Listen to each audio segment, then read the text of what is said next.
ভাই আমি প্রেগনেন্ট, আমি মা হতে চলেছি। এই হারামজাদা, কি জাতা বলছিস তুই? প্রেগনেন্ট মানে কি? ভাই তুই এমন করছিস কেন? আমি প্রেগনেন্ট, আর আমার পেটে তোরই বাচ্চা। তুই আমাকে অস্বীকার করিস না ভাই। তুই আজ কি পাল্টা খেয়ে বসে আছিস বলতো? তোর পেটে আমার বাচ্চা আসবে কোত্থেকে রে, কুত্তার বাচ্চা?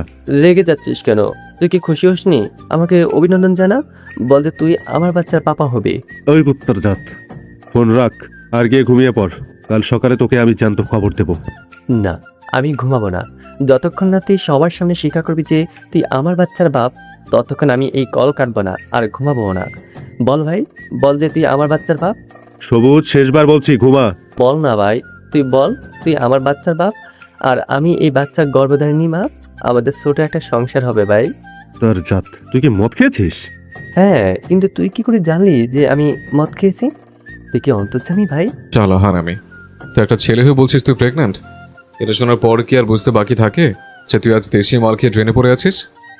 আরে কত বুদ্ধি তোদের! থ্যাংক ইউ ভাই মনে করিয়ে দেওয়ার জন্য। আমি তো ভুলিয়ে গিয়েছিলাম যে আমি একটা ছেলে, আর ছেলেরা তো প্রেগনেন্ট হতে পারে না। দূর, সব প্ল্যান মাটি হয়ে গেল। ঠিক আছে ভাই, খুব ঘুম পাচ্ছে, আমি ঘুমাচ্ছি। Good night.